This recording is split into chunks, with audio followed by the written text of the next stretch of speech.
Hi everyone, আজকে আমরা আমাদের জাভাস্ক্রিপ্টের প্রথম লেসন দেখাবো। এই লেসনে আমরা মূলত আলোচনা করব যে একদম নতুন যারা জাভাস্ক্রিপ্ট সম্পর্কে একদম নতুন প্রথম থেকে শিখছেন তাদের জন্য বলবো যে জাভাস্ক্রিপ্ট একটি প্রোগ্রামিং ল্যাঙ্গুয়েজ। কেউ যদি আপনাকে প্রশ্ন করে যে what is JavaScript and why it is used, তখন আসলে এটা কি হবে। আমরা এখানে দেখতে পাচ্ছি যে এটার অ্যান্সার, যে গুগলে যদি আপনি সার্চ দেন তাহলে আপনি দেখবেন যে এরকম কিছু অ্যান্সার পাবেন। JavaScript is a text based programming language. এটা একটা programming language used both in client side and server side. Client সাইডেও ইউজ করা যায়, সার্ভার সাইডেও ইউজ করা যায়। That allows you to make web pages interactive. যেটা আমরা ওয়েব পেজকে আমরা বিভিন্ন ইন্টারঅ্যাক্টিভভাবে ইউজ করি এই জাভাস্ক্রিপ্ট ইউজ করে ক্লায়েন্ট সাইডে মূলত, ঠিক আছে, বেশিরভাগ সময়। সার্ভার সাইডেও আমরা কাজ করি। Where HTML and CSS are languages that give structure. আমরা যে HTML লিখি এবং CSS লিখি, সেই HTML আসলে আমাদের একটা যে কোনো একটা ওয়েব পেজের, আমরা ওই পেজ যে কোনো একটা পেজ যদি বিবেচনা করি তাহলে সেই একটা পেজের শুধুমাত্র স্ট্রাকচারটা দেখায় HTML দিয়ে, আর CSS দিয়ে সেই ওয়েব পেজটার স্টাইলকে দেখানো হয়। আর জাভাস্ক্রিপ্ট দিয়ে কি করা হয়? JavaScript gives web pages interactive elements that engage a user। আমাদের যে ইন্টারঅ্যাক্টিভ বিভিন্ন এলিমেন্ট আছে, যেমন জাভাস্ক্রিপ্টে কোনো কিছু ক্লিক করলে একটা জিনিস চেঞ্জ হবে বা একটা রেজাল্ট আসবে, বা একটু পর একটা কালার চেঞ্জ হয়ে যাবে, একটা পপ আপ শো হবে, হ্যাঁ, আমরা 2D 3D অ্যানিমেশন, এই জিনিসগুলো সাধারণত ক্লায়েন্ট সাইডে জাভাস্ক্রিপ্ট দিয়ে করা হয়। আর একটু দেখি যে JavaScript is A programming language. এটা একটা programming language, text based scripting programming language, commonly used in web development. Web ডেভেলপমেন্টের জন্য খুব পপুলার, ইউজ করা হয়। হ্যাঁ, ইট ওয়াজ অরিজিনালি ডেভেলপড বাই, কে এটা জাভাস্ক্রিপ্ট ডেভেলপ করেছে? যে নেটস্কেপ। হ্যাঁ, তাহলে জাভাস্ক্রিপ্টটা কি? আমরা যদি কেউ জিজ্ঞাসা করে জাভাস্ক্রিপ্ট কি, যে জাভাস্ক্রিপ্ট হচ্ছে আমাদের যে ওয়েব পেজ আমরা তৈরি করি, সেই ওয়েব পেজের ক্লায়েন্ট সাইডে এবং সার্ভার সাইডে ইউজ করা যায়। এটা একটা টেক্সট বেস স্ক্রিপ্টিং ল্যাঙ্গুয়েজ। এটা ওয়েব পেজের যে কোনো একটা ওয়েব পেজ যদি আমরা বিবেচনা করি তাহলে সেই ওয়েব পেজের বিহেভিয়ারকে কন্ট্রোল করে। যেমন প্রত্যেকটা HTML এর ওয়েব পেজ, প্রত্যেকটা ওয়েব পেজ তিনটা ভাগে বিভক্ত থাকে। একটা হচ্ছে, প্রথমটা হচ্ছে স্ট্রাকচার, দ্বিতীয়টা হচ্ছে স্টাইল এবং তৃতীয়টা হচ্ছে তার বিহেভিয়ার। স্ট্রাকচারটা আমরা লিখি HTML দিয়ে, তার স্টাইলটা আমরা করি CSS দিয়ে, বুটস্ট্র্যাপ দিয়ে, আমরা ফাইনালি এর বিহেভিয়ারকে নিয়ন্ত্রণ করি আমরা জাভাস্ক্রিপ্ট দিয়ে। Why do we need JavaScript? হ্যাঁ, যেমন ফর এক্সাম্পল আমরা যদি আলোচনা করি যে for example JavaScript function may check a web form.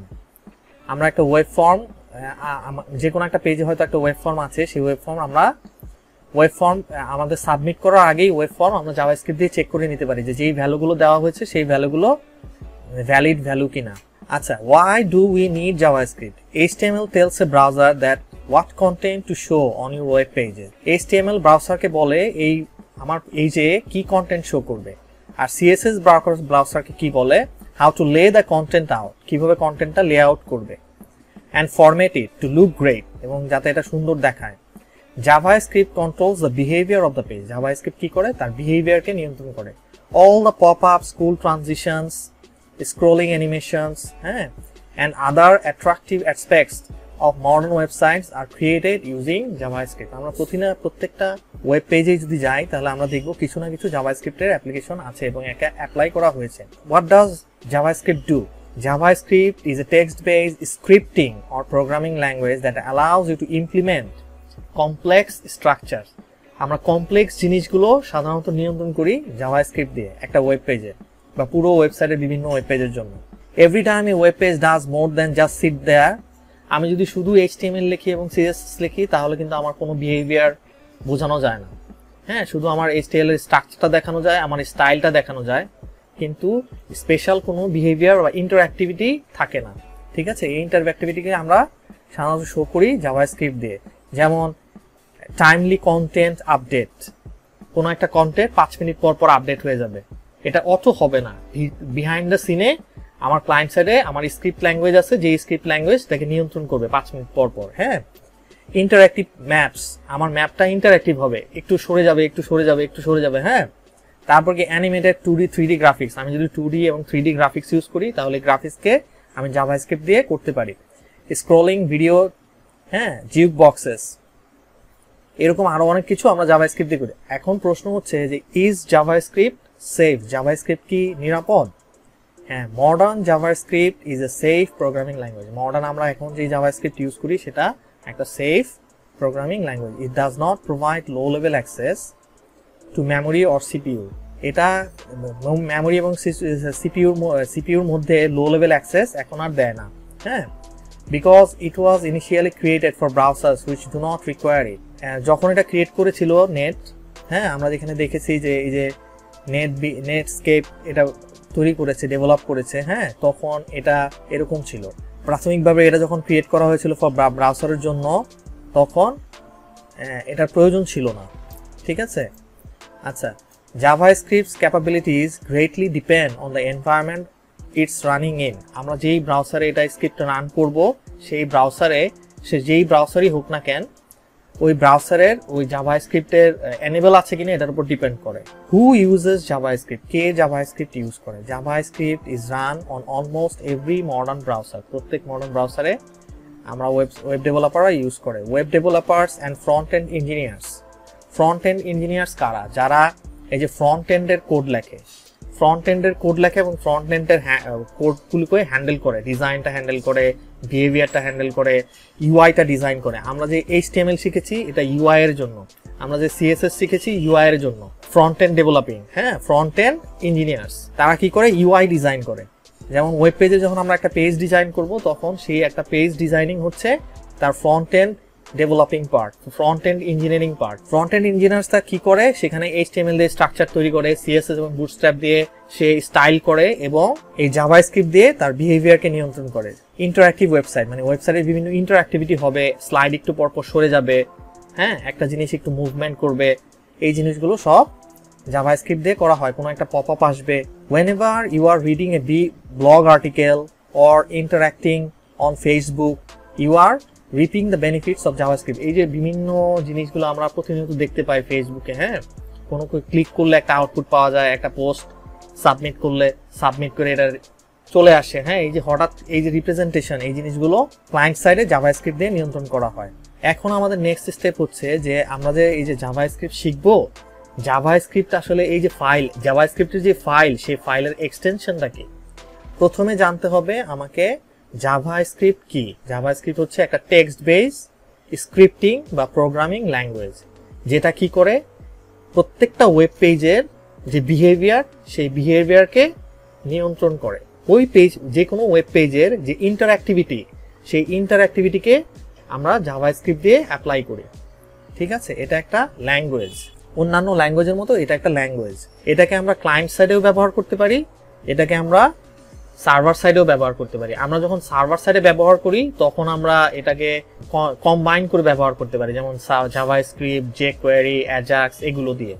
ঠিক আছে, এবং জেসন ফাইল ইউজ করে। তাহলে এখন আমরা যেটা শিখবো যে আমাদের এই যে জাভাস্ক্রিপ্ট, এই জাভাস্ক্রিপ্টের এক্সটেনশনটা কি। বিগিনারদের জন্য নেক্সট যে জিনিসটা মনে রাখতে হবে, প্রথমে মনে রাখতে হবে জাভাস্ক্রিপ্ট কি। এটা বুঝার পর মনে রাখতে হবে যে জাভাস্ক্রিপ্টের এক্সটেনশন কি। আমরা যখন একটা এক্সটেনশন ক্রিয়েট করবো, যেমন আমরা যে কোনো এই যে আমাদের ফোল্ডারে আছি, এই যে আমাদের কোর্স ফোল্ডারে আছি, হ্যাঁ HTML কোর্সের আন্ডারে জাভাস্ক্রিপ্ট নামে একটা ফোল্ডার, এই ফোল্ডারে আছি। তো আমি যদি জাভাস্ক্রিপ্টের ফাইলকে আমরা কিভাবে চিনবো, যেমন আমরা যদি উইন্ডোজ ইউজ করি তাহলে আমরা যেখানে যদি একটা টেক্সট ডকুমেন্ট ইউজ করি, হ্যাঁ একটা স্যাম্পল টেক্সট যদি আমরা ক্রিয়েট করি, যে স্যাম্পল এটা কি ফাইল? এটা হচ্ছে একটা HTML ফাইল। ধরা যাক এটা একটা HTML ফাইল। HTML ফাইল যখন দিব তখন এটার HTML হচ্ছে এটা। ঠিক আছে, HTML হয়ে গেল। আর আমরা যখন একটা জাভাস্ক্রিপ্ট ফাইল দিব তখন আমরা কি করব, যে আমরা এটা লিখব যে স্ক্রিপ্ট, একটা স্যাম্পল স্ক্রিপ্ট। ঠিক আছে, আমরা লিখলাম স্যাম্পল স্ক্রিপ্ট, লিখে আমরা এটাকে প্রথমে টেক্সট হিসেবে সেভ করলাম। এই যে আমরা এক্সটেনশন দেখতে পাচ্ছি। এখন আমরা এটাকে কি করব, রিনেম করে দিব। রিনেম করে এটাকে লিখব কি JS। এই JS যখন করলাম তখনই এটা একটা স্ক্রিপ্ট ফাইল হয়ে গেছে। এই হচ্ছে স্ক্রিপ্টিং ফাইল। জাভাস্ক্রিপ্ট ফাইলগুলোর এক্সটেনশন হচ্ছে .js। ঠিক আছে, .js।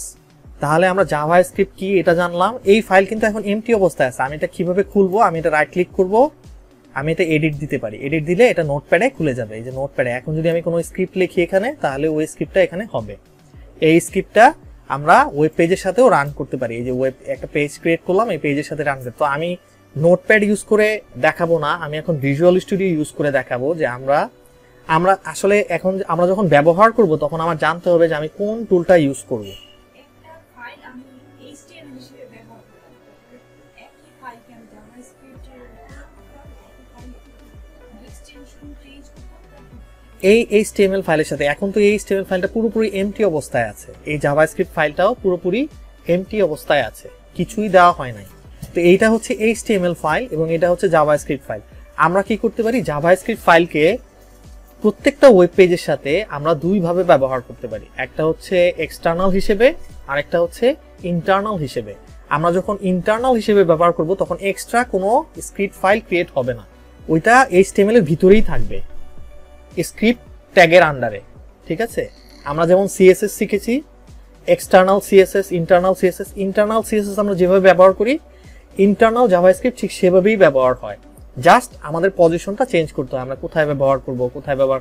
আমি এটা আমাদের দ্বিতীয় লেসনে আলোচনা করব যে আমরা জাভাস্ক্রিপ্ট এক্সটার্নাল হিসেবে কিভাবে ব্যবহার করতে পারি, ইন্টারনাল হিসেবে কিভাবে ব্যবহার করতে পারি। তো আমাদের নেক্সট স্টেপ হচ্ছে আমরা যখন জাভাস্ক্রিপ্ট শিখতে যাব তখন আমাদের বুঝতে হবে যে জাভাস্ক্রিপ্টের আমরা কি দিয়ে ব্যবহার করব। কি যেই উইন্ডোজের ইউজারই হই না কেন, আমাদের বিল্ট ইন টুল আছে নোটপ্যাড। আমি কিন্তু নোটপ্যাড ইউজ করে সহজেই আমি জাভাস্ক্রিপ্টের কোড করতে পারি আমার যদি কোনো কিছু না থাকে। আমাদের কাছে আরো একটা টুল আছে, যেমন আমাদের কাছে নোটপ্যাড আছে 64 বিট, আমরা এই নোটপ্যাড ইউজ করেও জাভাস্ক্রিপ্ট কোড লিখতে পারি। এখন আমি যেটা করব সেটা করব হচ্ছে আমি ভিজুয়াল স্টুডিও দিয়ে আমি জাভাস্ক্রিপ্ট একটা এক্সাম্পল দেখাবো। অনেক টুল আছে, এই যে আমরা যখন অনলাইনে যাব, অনলাইনে গিয়ে আমরা যদি লিখি যে হ্যাঁ জাভাস্ক্রিপ্ট IDE, এই IDE এর অর্থ হচ্ছে ইন্টিগ্রেটেড ডেভেলপমেন্ট এনভায়রনমেন্ট বা কোড এডিটর। এই যে আমরা যদি দেখি যে এই যে 10 বেস জাভাস্ক্রিপ্ট IDE, যদি এখানে যাই তাহলে দেখবো যে ওরা কি বলতেছে। এই যে জাভাস্ক্রিপ্ট এডিটর যেমন অ্যাটম ইউজ করতে পারি, এটা একটা IDE, ইন্টিগ্রেটেড ডেভেলপমেন্ট এনভায়রনমেন্ট। ঠিক আছে, তারপরে যেমন এই যে Cloud9, তারপরে যে ব্র্যাকেট, তারপরে এই যে কোড এনিওয়্যার, তারপরে এক্লিপস, IntelliJ IDEA। ঠিক আছে, এগুলো সব এক একটা ইন্টিগ্রেটেড ডেভেলপমেন্ট এনভায়রনমেন্ট, যে যেটা ইউজ করে ভালো লাগে। তো আমাদের এই সব ডাউনলোড করে টেস্ট করার এত অ্যাভেলেবেল টাইম নেই, সেই জন্য আমাদের যেটা বিল্ট ইন আছে, আমার বিল্ট ইন আছে নোটপ্যাড, আমার কাছে ডাউনলোড করা আছে নোটপ্যাড প্লাস প্লাস, এবং আমার কাছে ভিজুয়াল স্টুডিও ডাউনলোড করা আছে। এই যে PHP স্টর্ম, তারপর সোর্স লেয়ার, এগুলো সব জাভাস্ক্রিপ্টের জন্য ইউজ করা যায়। সাবলাইম টেক্সট, হ্যাঁ এগুলো হচ্ছে জাভাস্ক্রিপ্টের IDE। যেমন এই যে এই সবগুলো IDE আমরা উপরেই দেখতে পাচ্ছি, মাইক্রোসফট ভিজুয়াল স্টুডিও।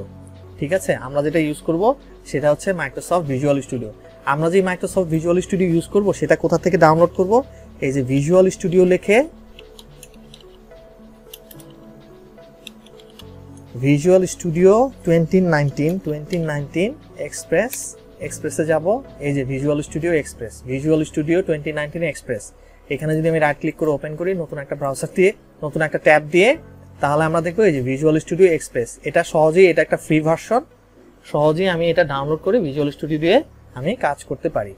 ঠিক আছে, তো আমাদের অলরেডি এটা নামানো আছে। আমি ভিজুয়াল স্টুডিও রান করছি।